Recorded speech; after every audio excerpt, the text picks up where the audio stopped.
Okay, I think, yeah, we're good. Okay. All right, we're on. So, our first question and answer. Yeah, This is like epic. Yeah, this is huge because we actually have questions. Uh-huh. Yes. We started this channel because we had a lot of family and friends that would always ask us questions, and people have a kind of a different misconception about South America and Central America. They think we're a third world country, so they think we're in a third world country, and so they think it's like the craziest thing in the world that we would move here. Yeah, like everybody lives in huts. We're not in a third world country. This is not a third world country. So this was just an easy way to answer these questions that people had. So we'll show you. We will videotape, and if you need to know anything, we will try our best to answer it. Absolutely, because I mean, and it's like she's saying. I mean, yeah, there are, we might have boa constrictors breeding out in the jungle, but here in this town, in this environment, it's really not that much different. It's a different culture, but you still have access to almost everything. And I picture it as it's just a new learning opportunity. Oh yeah. Oh yeah. So the first question we got was, how did you get your stuff here? We used Barry from Ship Costa Rica. Yep. And he is awesome. He's a Canadian, isn't he? Yeah. Barry, I asked Barry, I said, hey, how did you get into the shipping container business? And he said, I was in work in Canada like 28 years ago, and he said I had a really bad day at work, and I left. And I don't know what that story means, but anyway, Barry at shippingcostarica.com or shipcostarica.com. Yeah. He walked us through it step by step. We had nothing. We had one thing that was broken, and it was our clock. Yeah, and it was and so, but I mean, nothing was missing. Everything was insured. He got it there. They got it here, unloaded it. It was an easy experience. And Barry and guys like that have so much experience in doing this. They actually saved us a lot of headache. Instead of, in my mind, was, okay, we're going to get on the plane, we're going to fly down there, and then we'll have all our stuff ready, and then they'll ship it. Barry's like, it's better to have everything loaded up and shipped about a month before you go.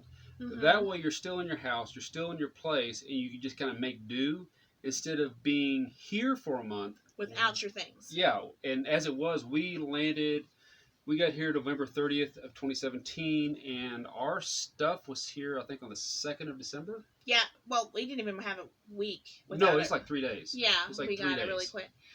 And the reason we chose to ship stuff is we were moving our children. Yeah. We were pulling them out of the life that they knew in North America.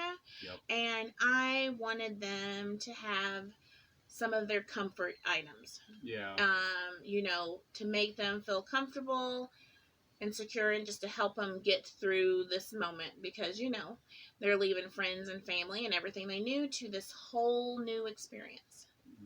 And that way it was nice, and it was comforting having some of that stuff there. Now, did we have to have everything there? No. I mean, we loaded up the container, a 20-foot container. We did a huge purge. We sold so much of our stuff. Then when we moved here, we continued to purge. And that's why I was saying, we didn't have to bring everything, because we still continue, even to this day, we're still purging. Yeah, it's. I'm like, we haven't used this in the year. Yeah. I'll get rid of it. So anyway, to answer that question, we used Barry at shipcostarica.com. The guy was very honest, very upfront. You knew exactly what was going on, and he's got his own guys at the port.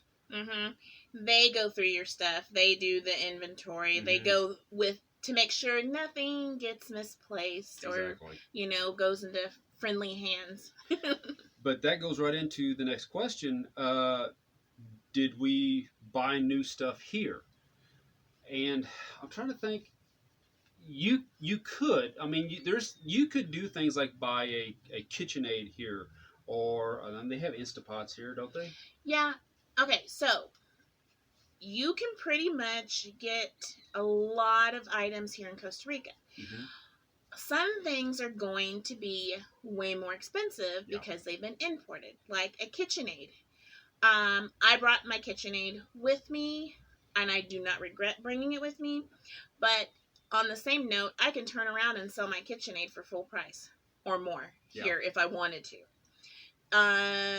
Electronics. Electronics. I mean, some things like are expensive. I mean, like I think we shipped my Instapots, or I had some friends bring my Instapot, and you have to have an Instapot here. It's the best thing when it's really dry season and it's so hot. I love the Instapot. Oh, it's the best. And that actually... and my air fryer. Don't forget my air fryer. Well, and those items will cost you more here. That goes right into the other question. It's like, do you have any kitchen utensils or home supply stuff that's essential? Well, cast iron. Cast iron. Definitely cast iron. You're not going to find that here. Mm-hmm. So I don't pack any dishes. No. You can find... I thought, oh, they're... I pack dishes. Don't pack dishes. No. Or cups. Anything like that. If I had to go back and do it, the only thing I would bring would be my KitchenAid, my Instant Pot, definitely still our cast iron, and Thelma. Well, yeah, our robot vacuum.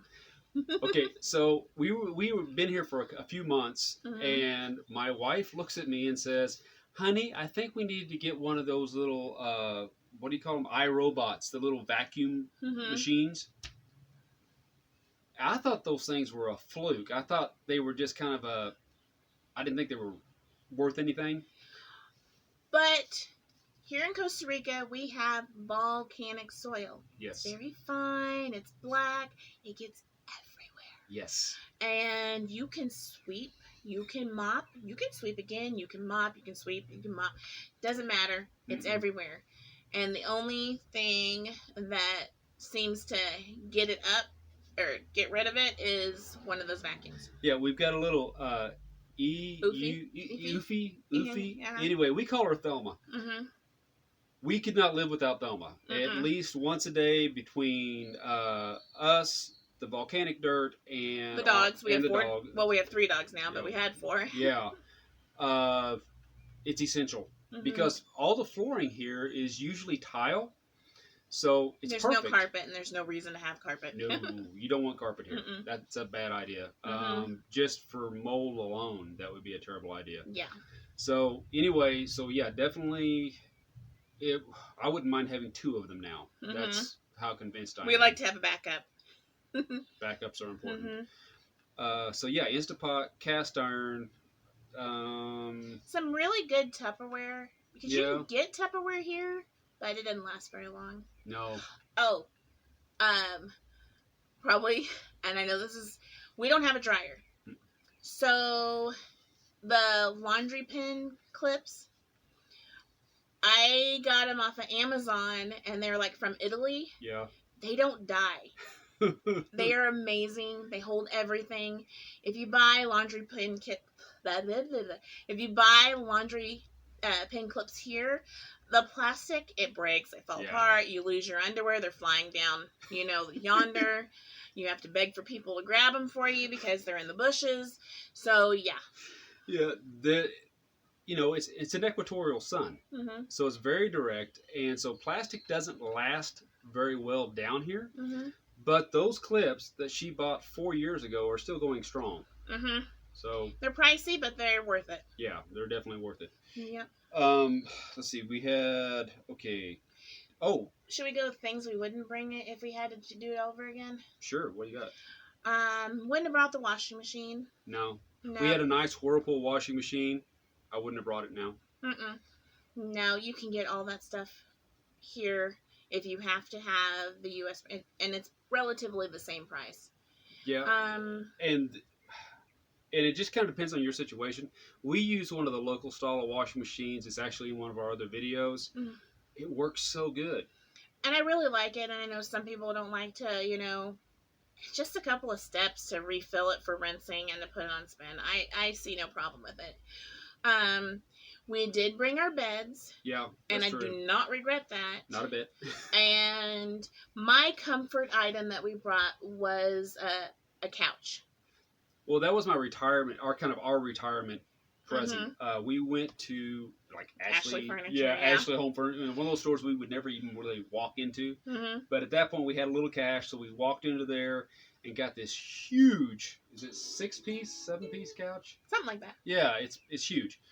But our family is the type that we don't sit around a dinner table; we sit around the couch with each other. And so, I mean, we don't even have a TV in our living room, but we'll still sit around the couch with each other.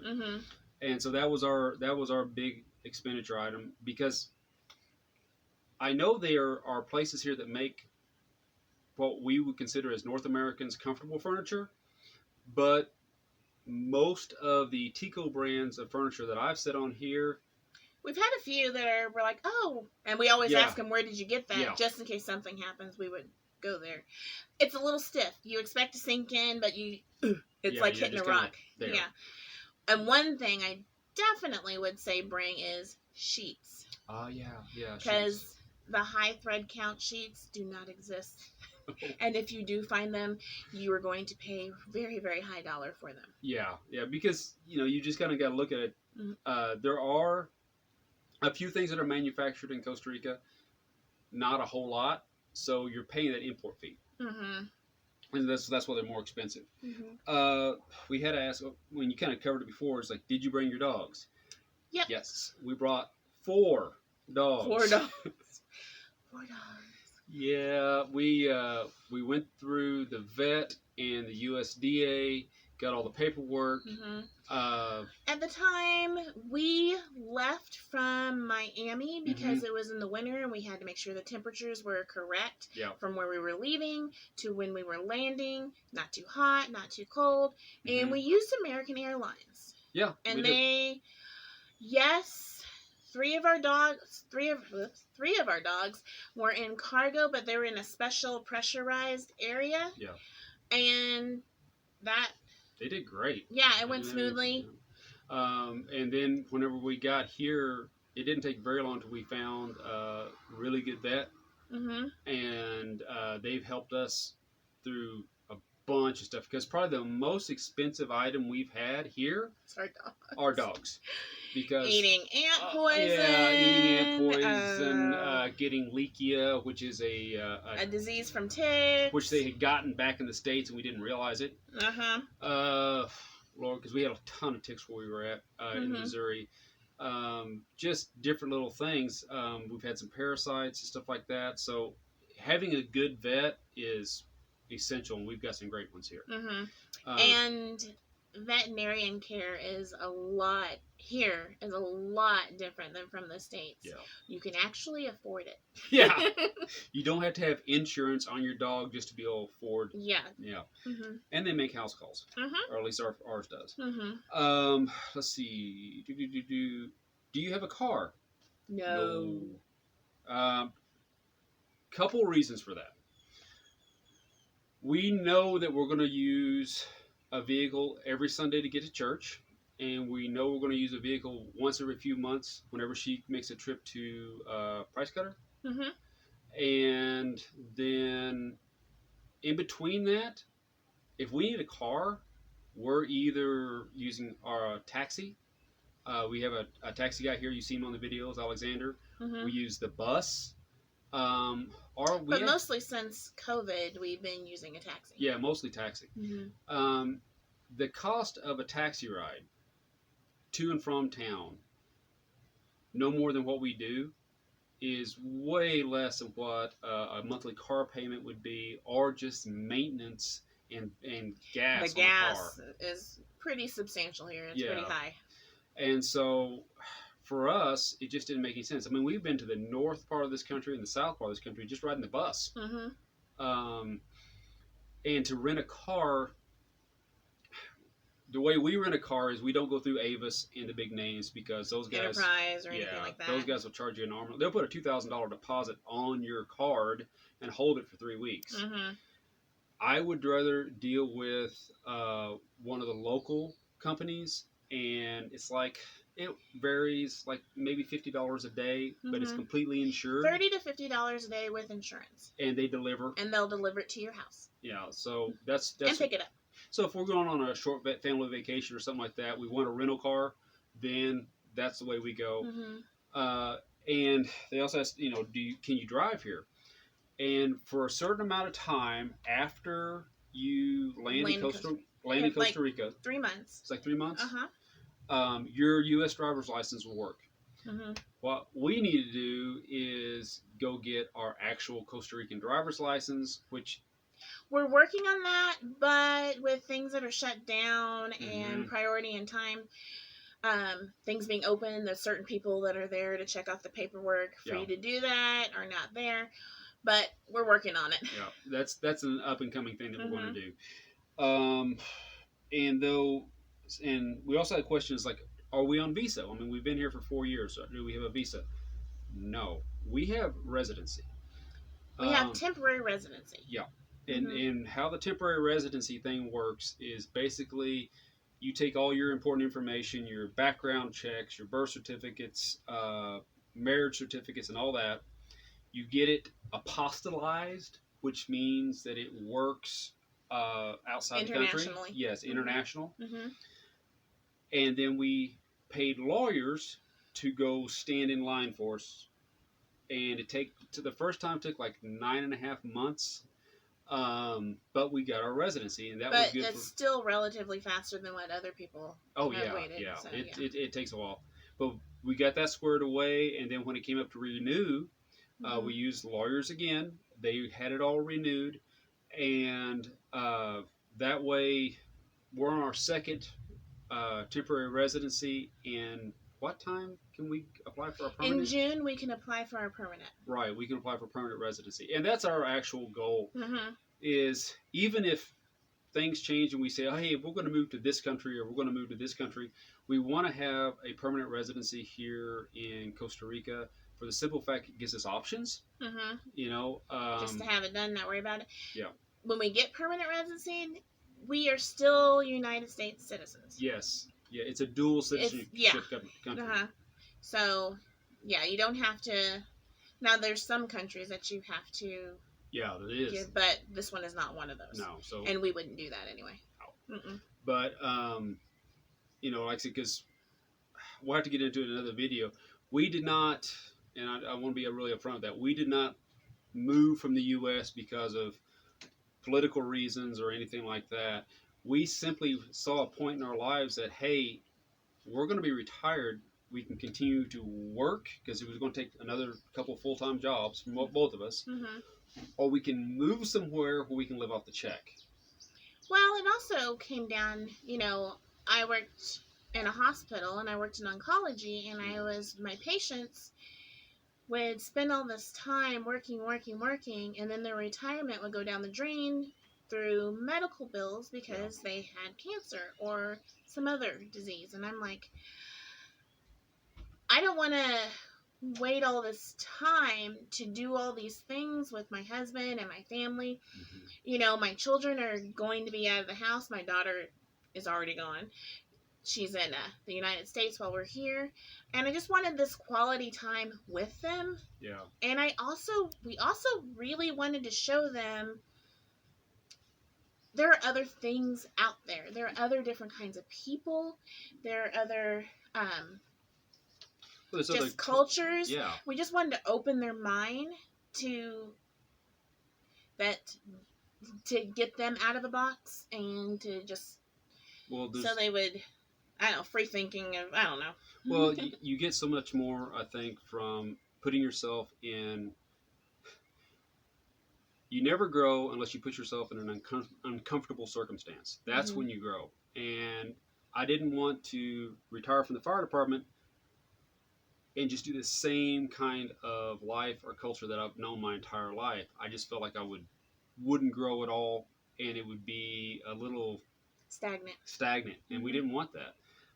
Earth's a big place, and there's a lot more that we still want to see. Mm-hmm. So anyway, yeah, we didn't move for any political reasons or anything like that. We moved because we wanted adventure in our lives Well, and more family time. and more family time, Mm-hmm. and that's been awesome.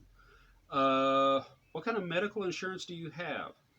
Okay, we have what's known as CAHA, which is the government medical insurance.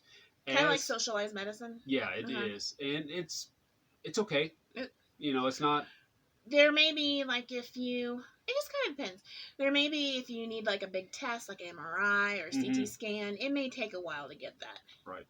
Um, when we moved here, we did not have CAHA because our residency wasn't completed. So we were just out of pocket medical. Hmm. And the second week we were here, somebody cut their hand really bad and needed 15 stitches. Yeah. And let's just say between our taxi driver and his wife that worked in a pharmacy, Hmm. they called ahead to let the emergency clinic know that we were coming. They described everything, gave all our information because we had little to no Spanish. Yeah. We walked in, they took us directly back, cleaned his hand, checked it out. Doctor came in, gave him stitches, and we were out of there in 45 minutes, in and out. Yep. His bill was $83, I think. yeah, like $83. So And that was affordable to pay for. That was emergency care. Was the clinic that we went to high end state of the art? No. What I'm looking for as a medical profession is cleanliness and procedure. Yeah. So I was in there watching the cleanliness and procedure, and it was spot on. So, and like I said, 15 stitches. I cut through this finger and this finger, and I've had zero issue. Um, I was just so surprised because whenever we went in there, I expected to wait. Like Mhm. you normally do. That's not life threatening, so you're going to wait for a while. mhm, And by the way, what's your insurance? mhm. How are you going to pay for this? Fill this out. Yeah, and Fill out the instead paperwork. it was just they took me right to the back. Like I said, 45 minutes later, we had left the building Mhm. and we'd already paid for everything. There was no more bills coming or anything like That that. was also, and I think we had to go to the pharmacy because you needed some antibiotics. Oh, yeah. And I think his antibiotics and all the medicine that they prescribed and some cream for his hand, $20. Yeah. So we got out of all of that with $100. Yeah, and So we didn't find a need to have insurance. You can get international insurance, and Mhm. it is very affordable because it was just so easy to pay out of pocket. yeah, and I think there's actually like St. John's Memorial or St. Is it St. John? No, it's not. It's St. Jackson Memorial. Yeah, in, it's not Saint anything. It's yeah, Jackson Memorial. It's Jackson Memorial in San Ramon, and I think that's a private. You can get a hospital. medical plan through them, and I think it's like $7 a month, Yeah. something like that. So Mhm. anyway, so that's so like I said, is it the best medical care possible? No, but it's solid. It Mhm. works. And a lot of people, foreigners, use the private Mhm. hospitals, which are really nice and Yeah, affordable. They really are. Hmm. Okay, so let's see. All right, I think we're down to our last question. Where do you get your groceries and supplies? Okay, that's me. This is her deal. I go a little bit of everywhere. Mhm. Okay, so I go to Price Smart like every 3 months. And Price Smart is where I consider I get my bougie stuff. Yeah. That's where I get my cheese, I get my ground turkey. Bacon, yes. Bacon, sandwich meat, stuff that I don't want to give up to what I'm used to. I get toilet paper there, laundry detergent, just, and so it's like a every 3 month thing. I get a big haul, and my friends laugh at me because it's usually about 2 carts. Now day to day, they have an amazing farmers market here, Mhm. and we've also found like during different fruit seasons, if you go towards the end of the day of the farmers market, everybody wants to get rid of their stuff, You can get it cheap. and you can get it cheap. You can get a huge bag of tomatoes for a rojo, and Yeah. so that's a little bit over $1. Um, Well, yeah, a bag of tomatoes that big, yeah, like $1.70. and basically I freeze them for future. I'm like, I'll stock up like avocado season. Mm-hmm. I will buy those bad boys and freeze them up. Yeah, we get our meat from a local Butcher that we were told, and uh, that's where I get all the chicken and pork chops and stuff. And so Yeah, we got a okay. So we had been here for a couple years, and then when my dad got sick, we went back to the States for a little while helping with him. I was so disappointed in U.S. chicken, oh, and I was too. I didn't even know. I mean, I was even like going to the store buying the organic chicken or whatever. That is so tough compared to the chicken here. Yeah. I'm like, this is like eating sawdust. I don't think, no matter what I do, it's not turning out right. And I had gotten so used to the chicken and eggs here yeah, that when we were there, it was a noticeable difference. it really was. We don't even want to get started on the fruit. No. And the pineapple. No. That's a. Mm-hmm. Oh, here's a good tip. When you're in the States and you're buying pineapple, pull the center leaf. The easier the leaf comes out, the riper the pineapple is. No. No matter how ripe that pineapple is in the States, you will never compare to the pineapple here. Here it's like candy, and it's insane. You know, we go to an actual what do you call it? It's not an egg factory. It's a egg distributing company that gathers up all the eggs and sends them out to the supermarkets or the little shops. Pulperias, which are like little corner grocery stores. They're everywhere. They're in every neighborhood. Sometimes 3 on a block. Yeah. You never know. And we'll get our eggs directly from them. We get, like I said, our meat we buy from a local butcher. Our fruits and veggies, if it's not the farmer's market, then we have a Frutas y Verduras is a store that we go to. It's fruits and vegetable store, and we go there, and we know the people there, and they have super nice. And we'll get stuff from them. So that's, I mean, my grocery, I have like 5 or 6 places, but you know, it's kind of the same that it is in the States. I would get some things here, some things there, and so I just do it here. It's, I mean, I don't really think of any time we've gone without. I mean, and that's, of course, I mean, we've done some adapting too, I guess with the way we eat and stuff like that. We don't eat out nearly as much as what we used to. It would actually be easier to eat, cheaper to eat out than it would be to cook. Yeah. Where can you say that? Oh my gosh. You can get a plate of, like, one of my favorites, which is the casados, which, you know, is like, let's say, a thing of grilled chicken. It can be cansados con pollo, pescado, chicken or fish or ham. They do. They do like a ham chunk also on one of them too. Set it up. But but you get a big old thing of, like I said, whatever meat you want, and then like a rice and bean mixture. Gallo pinto. And then you have like some chopped up veggies of some type. Usually it's potatoes. There's always a salad. And then sometimes they even put a fried egg on top. Or fried queso. You can. Oh yeah, fried cheese. And that's a big dinner meal, and you can always get that for less than $5 US. And that's what for here. That's a big dinner meal. Lunches $3.50 maybe, and you can have lunch anytime you want. Don't get me wrong.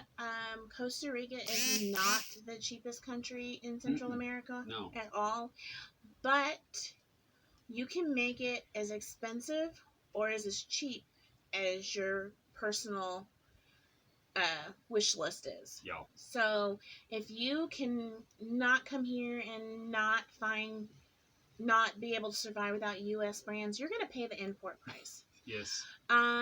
If you have to have, like, okay, so we live in a basic